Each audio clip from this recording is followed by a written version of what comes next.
자, 이제부터는 정치권 주제로 넘어가 볼 텐데요. 주제부터 먼저 확인해 봅니다. 80% 찍어달라. 서문시장을 달군 홍준표 후보입니다. 저희 목에 좀 핏대가 세운 거 보니까 분위기가 만만치 않았던 것 같은데, 양강 구도를 무너뜨리고 있는 사람이 정말 홍준표 후보일까요? 대구 대첩이라고 자평하고 있는 어제 서문시장 유세 열기부터 저희가 화면으로 꾸며봤습니다. 영상 보시죠.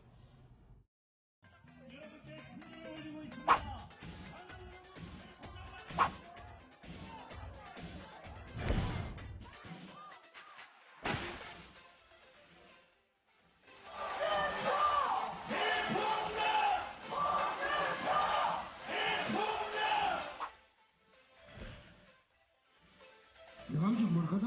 물어보니까 저거 구름 잡는 놈이다.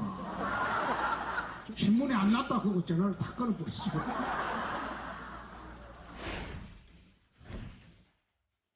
저희 아버지가 현대 조선소에 그 이제 밤에 야간 경비원이 있습니다. 그래 내가 그걸 쳐다보고 있어. 세상이 왜 이래 불공평하냐? 그 TK는 원래 화끈하지 않습니까? 30몇 프로밖에 안 나오더라고.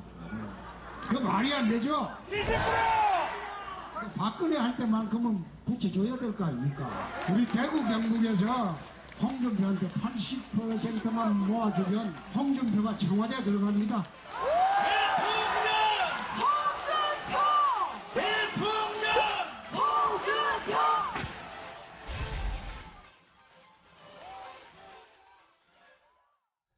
어제 분위기가 좀 남달랐나 봐요. 저 이제 대구 서문시장에 자유한국당이 홍준표 캠프 측은 3만 명이 모였다고 하고 경찰 주자는 15,000명. 어쨌든 15,000명이라도 꽤 많은 지지자들이 모인 건데 김성환 평론가님. 네. 이 양강구도 홍준표 후보가 무너뜨린 겁니까? 아직 뭐 속단하기 좀 이른데요. 지금 여론조사 결과가 지금 속속 발표되고 있지 않습니까? 발표되는 조사 결과를 보면은 바닥 민심이 꿈틀거리고 있는 것은 분명해 보입니다. 그러니까 홍준표 후보의 지지율이 좀 상승세를 타고 올라가려고 하는 꿈틀거리는 게 보이거든요. 그런 점에서는 뭐 일종의 분위기가 좀 만들어지기 시작했다 이렇게 평가를 해도 과언은 아닐 것 같은데요. 예. 다만 이제 홍준표 후보의 어떤 전략을 우리가 좀 살펴볼 필요가 있는데 제가 볼 때는 알밤 털기 전략이에요. 알밤 털기요? 네. 지금 그동안에 보수 후보를 쳐다보지 않고 오히려 중도나 안철수 후보나 또 보수 후보라 할지라도 유승민 후보 쪽을 자꾸 쳐다봤거든요. 근데 홍준표 후보가 뭐 단일화론도 같이 붙고 또 지금 뭐 지난 이제 4차 토론회, TV 토론에서도 나왔던 것처럼 보수의 정체성이나 이런 것들을 굉장히 강조하고 있거든요. 더군다나 TK 같은 경우에는 박근혜 전 대통령에 대한 기대감이 너무 컸기 때문에 상실감도 상대적으로 컸습니다. 또 홍준표 후보가 분위기를 좀 맞춰가면서 그쪽 지역 민심을 좀 다독이는 그런 모습들을 보이면은 좀 위로를 받는 측면도 있을 거라고 저는 생각해요. 그렇기 때문에 TK 민심이 여론조사 결과로 봐도 그렇고 좀 변화하는 게 보이거든요. 그런 것들이 사실은 좀 이 홍준표 후보의 지지율 상승세로 좀 나오지 않았나. 보니까 대구 TBC 방송 지지율 보니까 이겼어요, 홍준표 후보가 안철수 후보를. 예, 이종훈 박사님 사실 저게 홍준표 후보가 이제 대구 지역에서 처음으로 지지율 1위를 한 상황인데 홍준표 후보의 말대로 TK에서 밀어주면 청와대까지 무난하게 갈 수 있을까요? 그러니까 초기 이른바 초기 자본이 될 수는 있는 거죠. 그러니까 이게 이제 씨앗이 돼서 조금 더 이제 전국적인 바람을 일으키는 말씀이시죠. 일종의 그런 역할을 할 수 있다. 이건데 조금 전에 여론조사 결과 나왔는데 지금 31% 받은 거 지금 불만족스럽다는 거 아닙니까? 아까 연설 내용 보면 아니 화끈하게 밀어줘야지 30%가 뭡니까 지금 이거 80%까지 밀어주면 저 청와대 갑니다. 이제 이 얘기를 한 건데 그러니까 이게 점점 농담이 지금 진담이 돼가는 분위기예요. 그러니까 예상 외로, 그러니까 안철수 지금 후보가 TV 토론 과정에서 좀 이렇게 부진한 모습을 보이면서 의외로 지금 이제 홍준표 후보가 지금 지금 뒤에서 바람몰이를 좀 하는 형국인데, 저도 지금 관심 있게 지켜보고 있습니다. 저는 1차 어찌됐건 한계치가 그러니까 한 15% 정도 선이라고는 보는데, 만약에 대구 경북 지역에서 전폭적으로 지지해줘서 15%를 뚫고 올라오기 시작하면 이게 또 의외로 또 이쪽으로 바람이 또 불 수도 있겠다 하는 생각을 최근에는 좀 하게 됩니다. 예. 지난 대선 때 박근혜 전 대통령이 대구에서 80%가 넘는 압도적인 지지를 받았기 때문에 그걸 고스란히 본인한테 달라 뭐 이 얘기입니다. 아직 10일이나 더 남았기 때문에 단언할 수는 없습니다만 TK 민심이 흔들리고 있는 건 조금 분명해 보여서 그 진원지인 현장을 좀 연결해 보겠습니다. 대구 경북 취재본부 이건효 본부장 만나보겠습니다. 본부장님 나와 계시죠? 예, 대구입니다. 저희가 화면으로 좀 봤어요. 홍준표 후보의 반응, 열혈 환호를. 지난번 방문 때는 좀 많이 달라진 것 같은데 TK에서 요즘 홍준표 후보에 대해서 뭐라고 말들을 합니까? 홍 후보가 대선 후보로 나선 지 오늘까지 7번 대구 경북을 방문했는데요. 예. 그 이전에 비해서는 분위기가 그 자유한국당으로서는 좀 긍정적으로 바뀐 부분은 많이 감지가 됩니다. 예. 그런데 이제 그 원인에 대해서는 홍준표 개인에 대한 어떤 경쟁력, 이거 좀 별개로 안보라든지 어떤 이런 한반도, 그다음 북한 문제 이런 것들이 좀 이렇게 맞물리면서 아하. 그 다음에 또 국정농단 이 큰 사태가 이제 좀 과거가 되면서 자유한국당에 대한 옛날에는 굉장히 그 반감이 심했는데 예. 지금은 그런 게 좀 줄어들고 하면서 홍 후보에 대한 상승 효과를 좀 내는 게 아닌가 이런 이야기를 많이 합니다. 예, 본부장님 이제 잠시 뒤면 안철수 후보도 대구 지역을 방문한다고 하는데 네. 안철수 후보는 이제 대선이 가까워지면 어차피 보수층은 나를 중심으로 결집한다 이렇게 네. 주장하고 있어요. 저희가 어떻게 봐야 될까요? 뭐 그런 기대를 하는 건 좋지만 지금 TK 민심이 홍준표, 문재인, 안철수 이렇게 어떤 세 가지로 분화되어 있지 않습니까? 근데 문재인 후보 같은 경우에는 25에서 한 30%를 일정하게 유지하고 있지만 예. 홍준표, 안철수 후보의 이 지지율은 굉장히 오르락내리락 하고 있는데 그렇죠. 예. 근데 안철수 후보가 이게 대구 경북에서 굉장히 지지가 높았을 때 50% 가까이 된 적이 있었는데 그때 이제 문재인 후보가 양강 구도가 됐고 지금 지지율이 많이 빠지면서 그 양강 구도 좀 깨지면 이런 모양새를 보이고 있지 않습니까? 예. 그런데 많은 사람들이 안철수 후보가 좀 뭐랄까 이 TK한테 좀 깊은 신뢰를 못 주는 것 같다. 그래서 홍준표 후보가 개인에 대해서는 좀 어떤 보수를 대표하는 대통령감으로서는 많이 좀 부족하지만 예. 비호감 이제 좀 보기 싫다, 마음에 안 든다 이런 이야기가 주변에 흔히 들을 수 있거든요.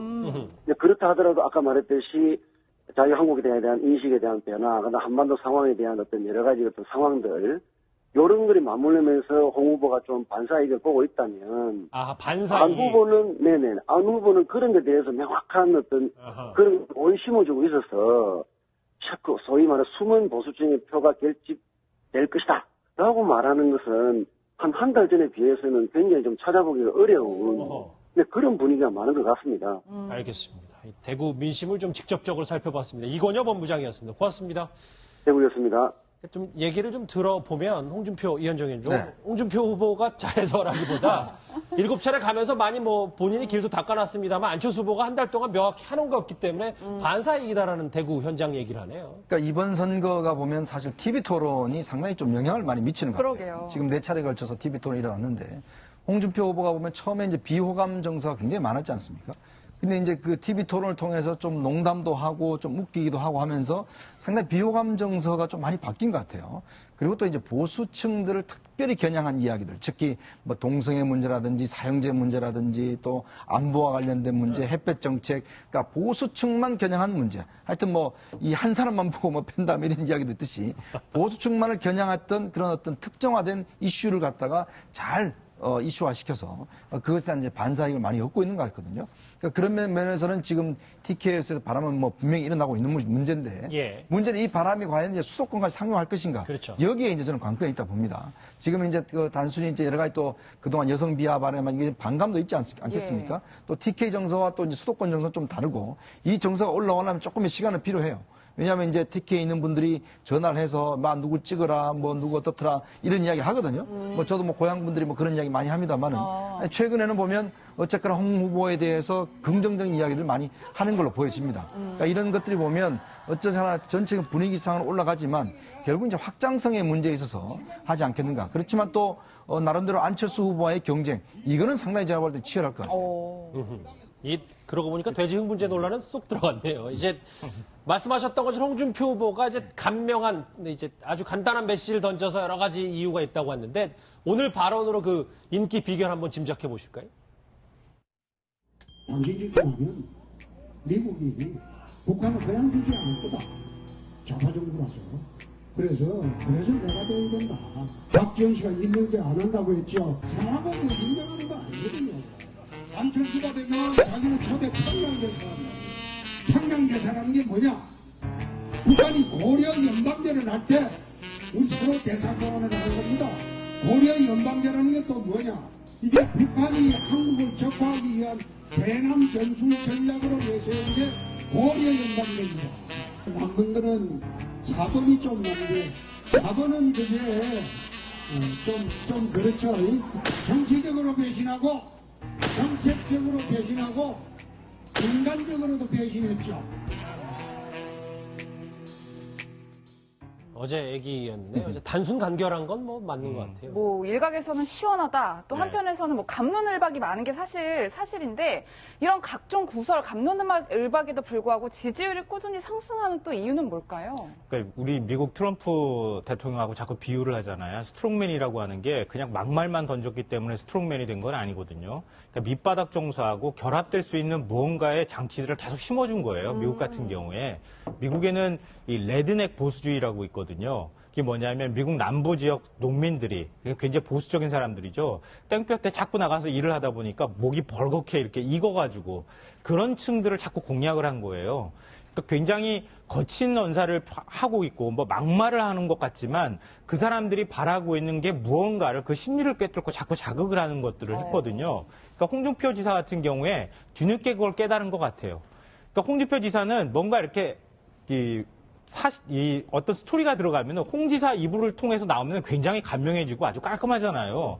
근데 굉장히 논란을 일으킵니다. 그렇죠. 근데 그 논란이라는 게 대중들한테 오히려 굉장히 좀 시원하게 받아들여지는 측면이 있고요. 근데 그 시원하게 받아들여진다고 하는 게 보수적인 장치들, 예를 들면 좌파 얘기를 넣는다거나 아니면 정교제 얘기를 넣는다거나 뭐 아니면은 지금 어떤 친북 문제를 넣는다거나 이런 식으로 자꾸 보수적 정세에 그 어떤 어필할 수 있는 장치들을 계속 넣어가면서 지금 얘기를 하고 있거든요. 그러니까 사람들이 집을 떠났다가 그래도 저 둥지, 내 둥지는 적인데 하는 자꾸 쳐다보는 심리를 만들어가고 있다.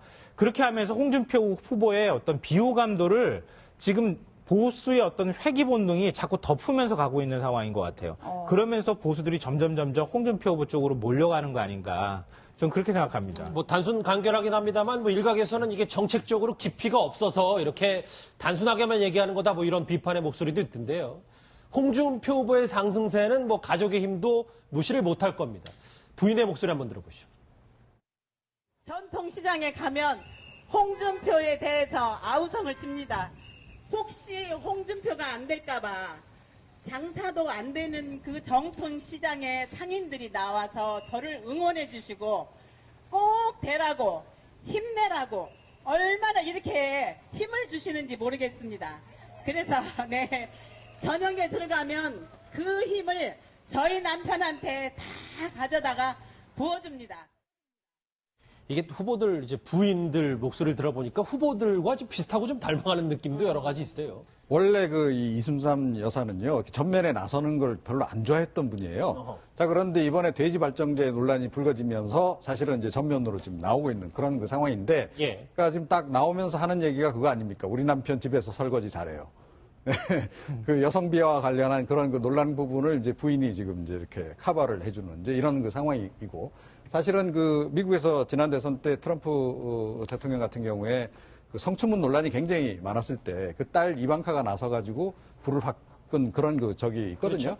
그 역할을 지금 이제 실제로 지금 하고 있는 이제 그런 상황인데, 예. 지금 홍준표 후보의 전략은 전 크게 두 가지라고 봐요. 그러니까 마수 전략 플러스 포퓰리즘입니다. 그러니까 이번에 사실은 의외로 그 진보 진영에서 그러니까 무상 시리즈 이런 것들이 더 이상 안 나와요. 그러니까 하도 포퓰리즘 이제 공격을 이제 많이 받다 보니까 못 하고 있는데, 실제로 지금 포퓰리즘 공략을 내놓고 있는 게 여러분들 잘 모르시겠지만 홍준표 후보가 지금 내놓고 있어요. 예를 들어서 담배값 4,500원으로 올렸는데 2,500원으로 도로 내리겠다. 더하기 지금 유류세 절반으로 맞아요. 인하하겠다. 예. 지금 이 얘기를 하고 있는데 이것도 상당히 휘발성이 사실 있는 얘기예요. 그리고 그러니까 뭐 재원 조달 계획이 어찌됐든 간에 그러니까 그거에 대해서 갈급해하고 있는 일반 서민들 입장에서는 굉장히 체감되는 그런 공약을 오히려 지금 진보 후보에 비해서 지금 이 홍 후보가 먼저 앞장서서 이런 걸 제기를 지금 하고 있는데 이것도 상당히 사실은 약간의 그 뒷심으로 좀 작용을 하고 있는 그런 상황이 아닌가 이렇게 생각합니다. 예, 이현정 의원님 물론 네. 홍 후보의 말이 굉장히 선명하고 귀에 잘 들어오긴 하는데 지지층 결집 말고 확장성을 가능하다. 저희가 뭐 이렇게 평가를 할 수 있을까요? 그러니까 아까도 말씀드렸지만은 사실 이제 이게 어떤 그 잠자고 있는 보수 또 어떤 짐당한 보수 뭐 이런 것들 이제 끌어들이고 뭉치는 데는 일정 효과가 있겠지만 그렇지만 또 우리가 대통령의 자격이라고 하는 것은 나름대로 또 전체 국민을 봐야 되는 거 아니겠습니까? 그렇죠. 지금 뭐 대구 경북에 있는 뭐 지사와 시장을 뽑는 선거가 아니기 때문에 전국 선거기 때문에 결국 국민들 전체에게 어떤 메시지를 던져줄 것인가. 예. 또 특히 이제 인구가 집중되어 있는 수도권 2천만 명이 모여 살지 않습니까? 그 수도권에서 했던 그 전략들 이렇게 이제 통해야 되는데 그런 면에서 본다면 홍 지사의 어떤 저런 전략은 물론 대구 경북에서 선전 일정 정도의 어떤 그 이제 지지율 회복 이거에 도움이 되겠지만 그러나 이게 과연 당선권까지 겨냥할 것인가 이건 좀 회의적이라고 보거든요. 왜냐하면 결국 이제 당선까지 되기 위해서는 대한민국 전체에 대한 그림을 좀 그려야 됩니다. 그렇죠. 자, 그러기 위해서는 우리가 지금 이 선거를 왜 합니까 기본적으로 이 탄핵에 대한 지금 때문에 지금 이 선거를 하는 거 아니겠습니까? 자 이제 다시 이제 조금씩 그런 걸 잊혀져가는 측면이 사실은 근데 그 선거에 대한 다시 근본적인 어떤 이유를 들어본다라면 왜 조기 그렇죠. 대선하는 이유를? 이 자유한국당의 전신인 새누리당의 어떤 문제, 또 친박의 문제, 바로 그것 때문에 하는 것이거든요. 근데 지금 홍준표 후보는 대통령 탄핵 잘못됐다. 자, 그리고 이제 뭐, 이 기존의 탄핵에 대한 촛불 민심에 대한 이제 그 거부 정서를 이야기를 하고 있잖아요. 이제 그런 문제가 있기 때문에 제가 볼 때 아마 이 확장성의 문제에서만큼은 조금 한계가 있을 것이다. 이렇게 전망합니다. 확장성의 한계를 국민들이 감정적으로 많이 체감하는 부분이 이 부분이더라고요. 좀 화면 한번 보시면. 이 보세요. 버릇없이 이 말싸움은 뭐 유명해졌잖아요. 근데 이 뒷얘기를 두고 최인현 변호사님. 나이는 뭐 호적상에 홍준표 후보가 늦게 올렸기 때문에 이제 나이는 동갑인데 사시기수가 홍준표 후보가 뭐 이 사시기수 논란도 또 있어서요. 그렇습니다. 기본적으로 이제 이른바 그 민증 까자 했을 때 그 주민등록 기준으로 했을 때는 지금 문재인 후보가 1953년생 그리고 홍준표 후보가 1954년생으로 해서 한 살 정도 문 후보가 상당히 많습니다. 근데 이상하게 우리 일반적으로 생각하기에는 오히려 뭐 머리는 희끈희끈한 게 문 후보지만 사실상 홍 후보가 더 나이가 많은 것이 아니냐 했는데 이게 나이가 알고 봤더니 오히려 문 후보가 오히려 연세가 그 많았던 것이죠. 근데 이 부분에 대해서 어떻게 저렇게 얘기하냐 했더니만 홍 후보는 실질적으로 호적이 늦어서 그런지 나이는 같다 이렇게 얘기를 하고 어디서 있는데 많이 들어볼래? 우리 초등학교 때 뭐 서로 이렇게 얘기했던 그런 모습 같고 사법연수원 기수로 했을 때도 문재인 후보가 2기 앞섭니다. 사법연수원 12기시고 그 홍 후보 같은 경우에는 사법연수원 14기인데요. 선배네요. 네, 거의 비슷비슷합니다만 어쨌든 간에 연세로나 어쨌든 공식적으로는 그 문 후보가 나이가 조금 많고 연수원도 2기수 맞는 것은 그 사실인 것 같은데요. 기본적으로 어쨌든 간에 홍 후보의 어떤 이미지 이런 것이 어떻게 보면 사람들이 주는 어떤 그런 뭐랄까 약간 더 연로한 이미지 이것 때문에 더 문제됐던 것 같습니다. 반말 뭐 논란도 있었어가지고. 아니, 근데 사회생활 하면서 한두 살 정도 차이는 아시잖아요. 남자들 그 사회생활 할 때 뭐 한두 살 위, 아래 이런 정도는 그냥 뭐 속된 말로 맘먹고 지내는. 근데 더 무서운 거 아닙니까, 원래? 그렇죠. 예. 근데 군대 같은 경우에도 이제 한두 살 있어도 그냥 가서 서로 내리시면 결국은 한두 살 이런 건데 결국 평소 때는 서로 같은 법조인이고 서로 친하게 지내가다가 이게 그 대통령이라는 자리를 놓고 이제 감정 싸움이 있다 보니까 또 이런 문제가 논란이 더 벌어지는 것 같습니다. 그러니까 말씀하셨던 거 여러분들 말씀하셨던 것처럼 저런 부분을 좋아하는 사람은 확실히 좋아하고 또 아닌 사람은 또 반대급부가 있을 것 같아요. 이 열한 홍준표 후보의 약진에 가장 긴장할 후보는 바로 이 사람입니다. 오늘 TK로 간다는데요. 누구인지 화면으로 만나보시죠. 안보 불안한 후보는 국민 생명 못 지킵니다. 국민 재산도 못 지킵니다. 이번 대선 안보 불안한 후보 당선되는 것만큼은 반드시 막아야 하지 않겠습니까? 대통령 되면 역사상 최악의 불통 대통령 될 겁니다. 동의하십니까? 네, 안철수 후보가 좀 불안할 수밖에 없는 게 지지율 이제 결과가 나왔는데 거의 20%포인트, 그러니까 더블 스코어 차이가 나더라고요. 네, 이게 생각보다 좀 많이 빠진 걸로 나왔는데요. 이게 뭐 그 정도까지 났느냐 안 났느냐 이거는 뭐 아직 바닥 정서를 우리가 그렇죠. 파악하기는 좀 어려움이 좀 있기 때문에 단정하기는 좀 어렵지만 분명한 사실은 안철수 후보의 지지율이 하얀 곡선을 그리고 있다. 이것만큼은 분명한 것 같습니다. 과학적인 여론조사 방법을 통해서 우리가 확인할 때요. 예. 그러니까 그 지지율이 빠지는 것에 가장 큰 영향을 미치는 게 결국은 TK를 중심으로 한 보수층이 떨어져 나가고 있다. 근데 앞서 제가 알밤 털기 전략이라고 말씀드렸잖아요. 바로 그런 거와 같은 건데요. 그동안에 이제 보수층이 안철수 후보 밤나무에 가가지고 알밤으로 열렸던 거예요. 그리고 홍준표 후보가 가가지고 지금 막 흔들어대는 거예요. 그 나무를. 자기 쪽으로 떨어져야 될 알밤을 막 주워가고 있는 상황이 아닐까. 그게 이제 사실은 단일화 논란에 덫에 빠진 측면도 사실 있거든요. 처음에 이 바른정당으로부터 시작된 측면이 있지만 그래도 안철수 후보까지 할 수 있지 않을까라고 할 때 그때 안철수 후보가 단칼에 빡 끊고 나갔어야 되는데 단일화 얘기가 나와서 오히려 안철수 후보에게 독이 됐다. 네. 그러니까 단일화라고 하는 게 결국은 그러니까 2강 구도였는데 그 안철수 후보가 약체가 돼가고 있다고 하는 인식을 심어줄 위험이 상당히 있었던 것이고요. 단일화 논란은 한 번 빠지게 되면은 진다 빼고 난 다음에 나오는 논란이에요. 거기서 좀 안철수 후보가 좀 휘청거린 측면이 있고 또 하나는 TV 토론에서 안철수 후보가 뭐 일종의 홍준표 후보는요, 우리 학창 시절로 보면은 껌 좀 씹던 형이 성공한 형 같은 그런 이제 태도를 취하고 있거든요. 근데 그런 형들 막말 던지는 것 같지만 왠지 좀 동질감 같은 게 느껴지는 측면도 있어요. 요즘 젊은 층 사이에서 홍카콜라가 인기가 있다고 하는 거랑 비슷한 건데요. 안철수 후보는 너무 공부만 열심히 한 형아처럼 보인다는 느낌이 있다는 거죠. 그런 면에서 약간 좀 거리감이 느껴지는 것 같은 느낌을 계속 받아가고 그게 이제 같이 맞물려 돌아가면서 약간 안철수 후보의 지지율이 빠지는 현상이 나오는 거 아닌가 싶어요. 이 답변은 준비 많이 하셨네요. 안철수 후보의 그러면 반등 가능성이 남아 있을지 오늘 또 한 사람이 안철수 후보 품에 안겼습니다. 화면 보시죠. 3차 TV 토론을 보면서 뭔가 도움을 줘야 되겠다는 생각을 했기 때문에 김종인 대표께서도 저의 입당이 김종인 대표님의 안철수 후보에 대한 지지로 해석될 거라는 사실을 충분히 알고 있고요. 그렇게 이해하고 계십니다. 김종인계라고 불리는 그 최명길 의원이 안철수 후보 품으로 갔다. 이거를 위원장이 그냥 뭐 한 명이 갔다 이렇게 받아들여야 될 건 아니잖아요. 일단 뭐 김종인 의원, 그러니까 전 의원이 탈당했을 때 유일하게 따라 나가는 게 바로 이제 최명길 의원이 있지 않습니까? 그렇다면 뭐 두 분이 항상 이제 함께 다녔고 또 함께 상의를 해왔기 때문에 아마 최명길 의원의 입당 자체는 뭐 김종인 의원과 함께 상의해서 내린 결론이라고 보여집니다. 그렇기 때문에 특히 이제 김종인 전 의원 같은 경우는 사실 지금 어떤 또 당을 움직이기에는 조금 시기가 늦은 감도 있고 또 본인도 아마 이제 과연 안철수 후보가 대통령이 될 것인가에 대한 좀 확신도 아직까지는 분명하게 서 있지 않은 것 같아요. 그런 면에서 좀 어떤 거친 문제에 대해서 조금 주저하는 것 같고 그런 측면을 본다면 최명길 지금 의원의 입당은 아무래도 이제 안철수 후보한테 상당히 도움이 되겠죠. 근데 의석 면에서는 뭐 이제 40석을 다시 됐고 또 하나는 뭐냐면 최명길 의원이 이제 MBC 기자 출신입니다.